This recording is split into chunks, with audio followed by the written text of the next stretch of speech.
Pani Slováková, sme tu na podujatí Repower Your Future. O čom je toto podujatie? Viete to približiť našim čitateľom?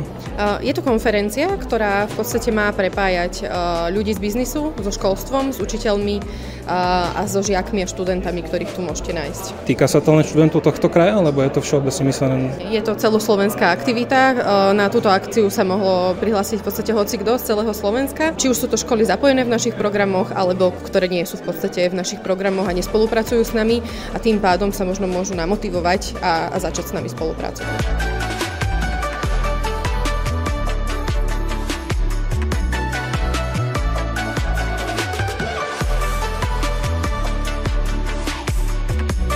Čo je cieľom tejto akcie pre stredoškolákov?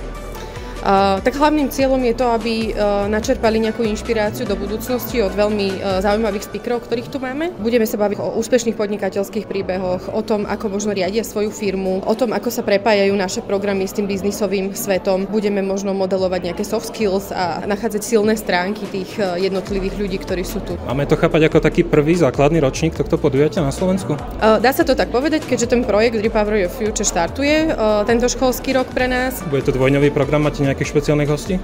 Bude to dvojdňový program, bude to nabité zaujímavými speakerami, budeme tu mať riaditeľa Dedolesu, budeme tu mať moderátora Fanrádia Juniora Zimnikovala Milana, budeme tu mať zaujímavých speakerov z nejakých regiónov, Fera Baníka z Vranova na Topol napríklad, ktorý zaujímavým spôsobom vedie svoju firmu.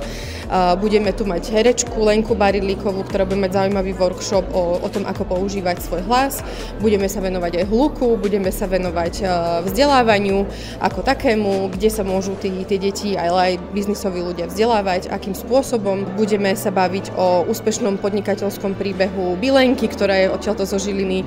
Budeme sa baviť o úspešnom podnikateľskom príbehu výrobcu lyží a ten nám vlastne zakončí celú konferenciu a ten vlastne podškrtne to, že to vzdelávanie je naozaj dôležité, pretože on bez toho vzdelania tie lyže vyrábať nevie. Takže želám úspešný prvý ročník. Ďakujem pekne.